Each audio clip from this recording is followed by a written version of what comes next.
Welcome everyone to the Excel Education presentation of 10 critical elements of the personal narrative, or essay.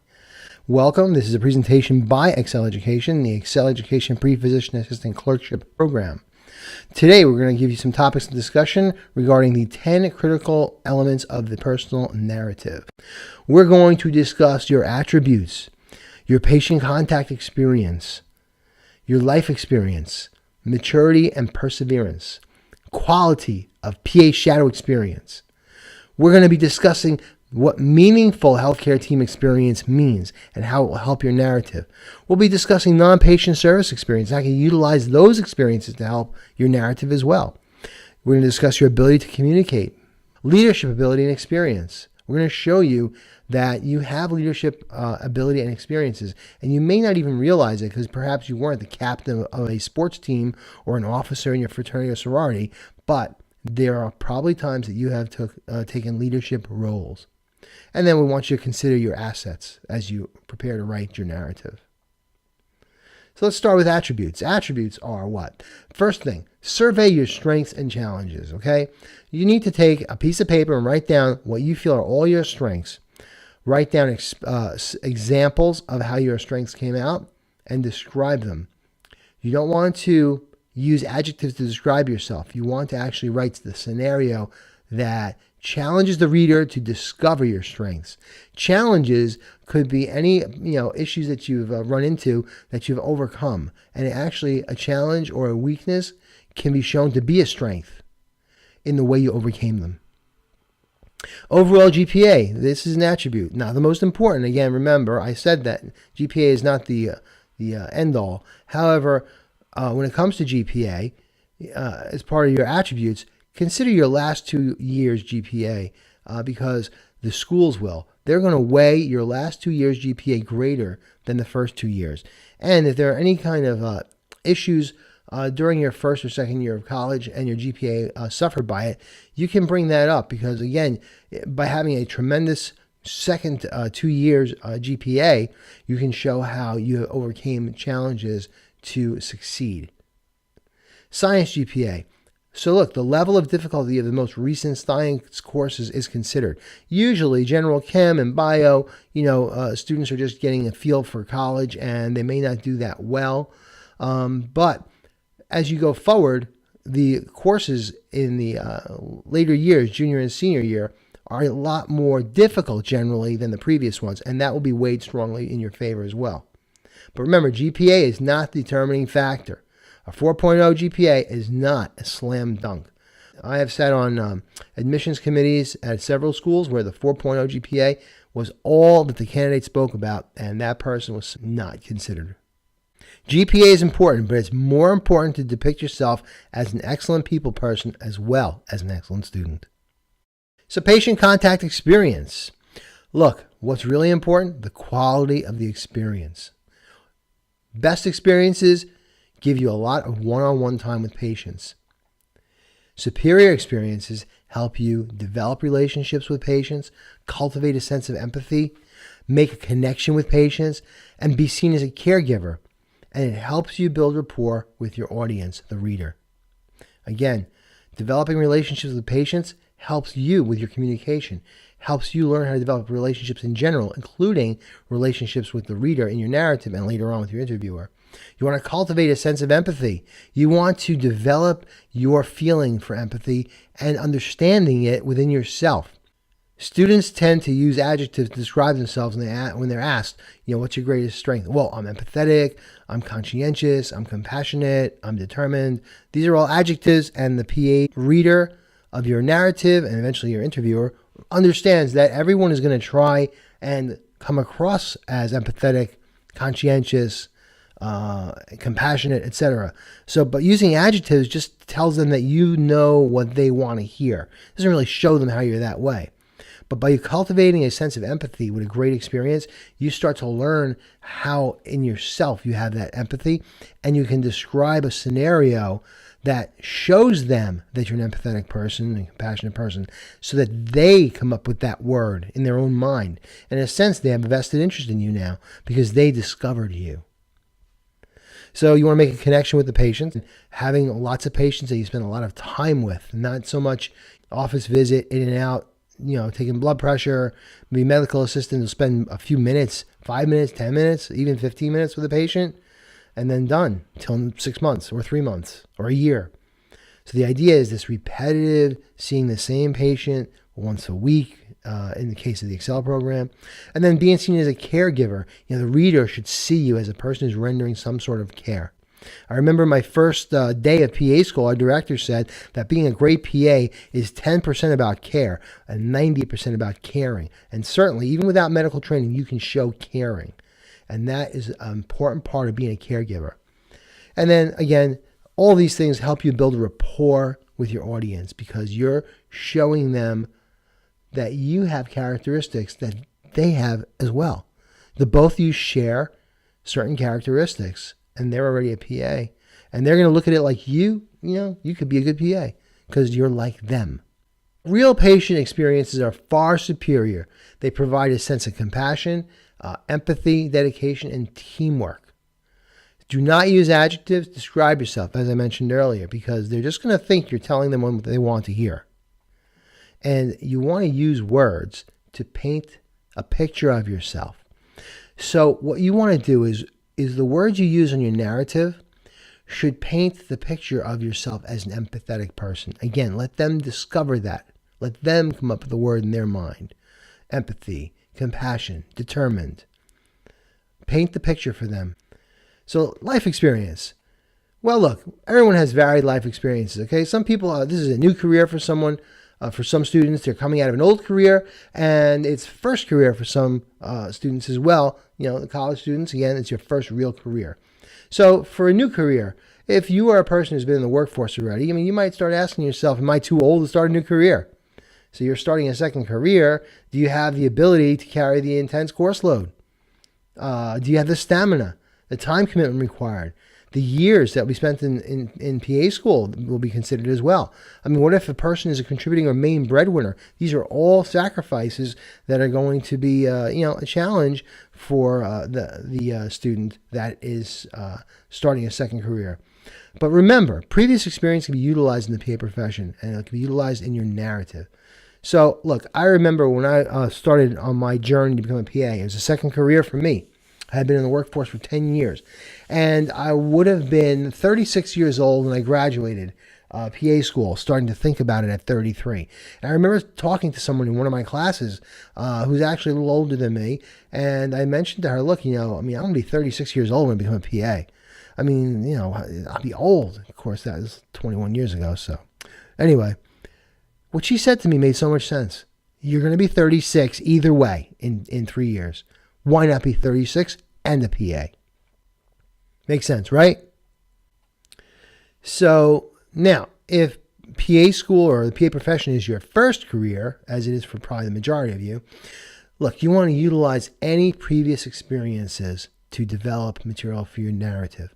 High school, summer jobs, even grammar school, as long as they lead your essay to why you'd be a great PA. For example, interpersonal skills. Everybody has interpersonal skills. If you deal with people in any capacity, you have skills. The idea is to sit down and really think about what those skills that you have are. How have your early experiences kind of progressively led you to more relevant later experiences? What I mean by that is you can discuss how maybe a summer job is where you first discovered you like working with people. And you can progress from that to your healthcare experience and how you use the experiences from the earlier, summer job or high school, if you were in a club or on a sports team, how that sort of helped you grow into the next experience, the patient contact experience.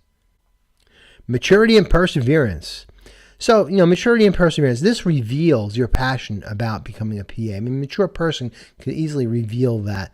And your perseverance, the fact that you've gone through so many hoops, so to speak, finding different patient care experiences and direct patient contact and exposing yourself to the profession. Showing that perseverance reveals your passion about becoming a PA. So younger students have personal relationships they can draw from, volunteer experiences, sports clubs, shadow experiences, and other healthcare experiences as well. Your personal narrative should be a vehicle to share these experiences to give the reader some insight into the type of person that you are. Quality PA shadow experience. So what do we mean by that? Look, in medicine, when you do your clinical rotations, or as residents when they do their residency, the axiom is see one, do one, teach one. And what that means is basically your preceptor or your attending is going to show you how to do a particular procedure or examination. Then at some point you will do one. And then hopefully at some point you'll be able to teach one to someone else. This is the way we learn in medicine. So why do we do this in terms of pre-PA training? Well, we want to make you understand what it feels like to be a PA. So shadowing a PA is where you would see one. Interacting with patients is where you would do one. In terms of, when you watch the interaction between the PA and the patients, you then will emulate that when you interact with patients. And then orientation of incoming students, as we do with Excel, is where you would get an opportunity to teach one.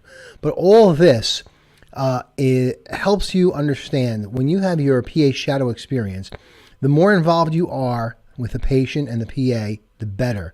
So shadowing, I'd like to say, there's shadowing and then there's shadowing. When shadowing becomes an exercise where you look over someone's shoulder and see what they do, that's not really the best thing. That is really truly shadowing. The best experience is a mentoring experience. Now, a mentor, what does a mentor do? A mentor is someone who has experience in an area that you would like to learn about and shares that with you, as well as the ins and outs and little details and minutiae of things that you wouldn't normally learn in just observation. A mentor is a closer relationship. So, again, as a PA shadow, you'd be watching, and then the interaction with patients, you would actually utilize what you learn from your PA mentor. And then the orientation of incoming students, so you teach someone else what you've learned, that reinforces what you've learned. Challenges in finding shadow opportunities. Look, most healthcare centers are not going to be comfortable having an unknown, untrained person on the premises, and especially dealing with their patients. There are liability considerations. What happens if you fall down or get hurt on the premises, or you hurt someone else inadvertently? What about HIPAA regulations? Are you familiar with the privacy rules and regulations? Is there documentation that you've had a course in HIPAA? How about universal precautions? Cross-contaminations of staff, patients, maybe other students.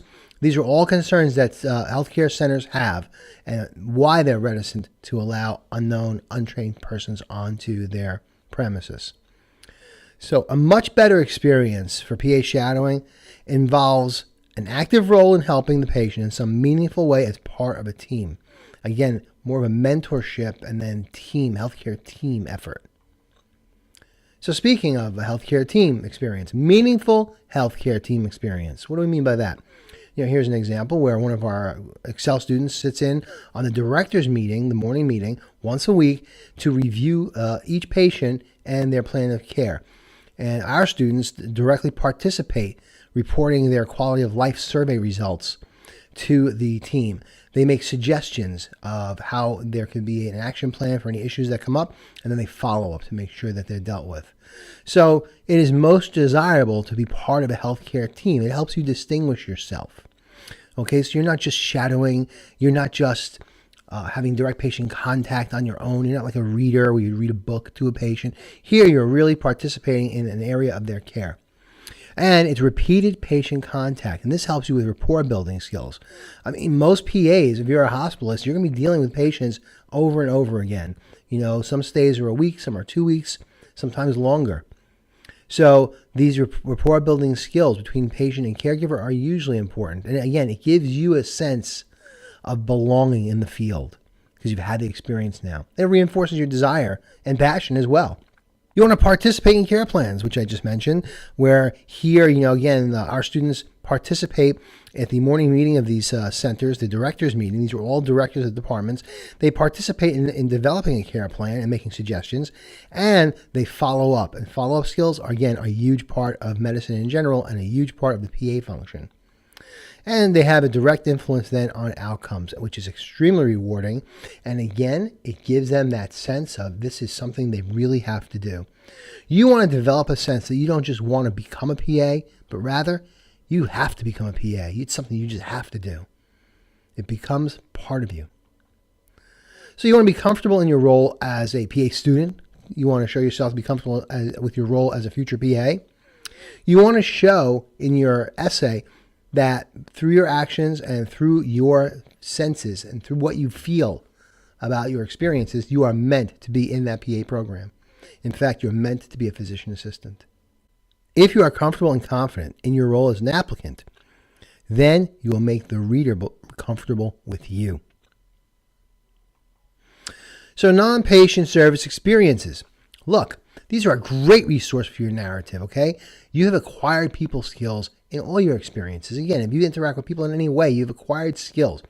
Important thing is to start to understand what those skills are.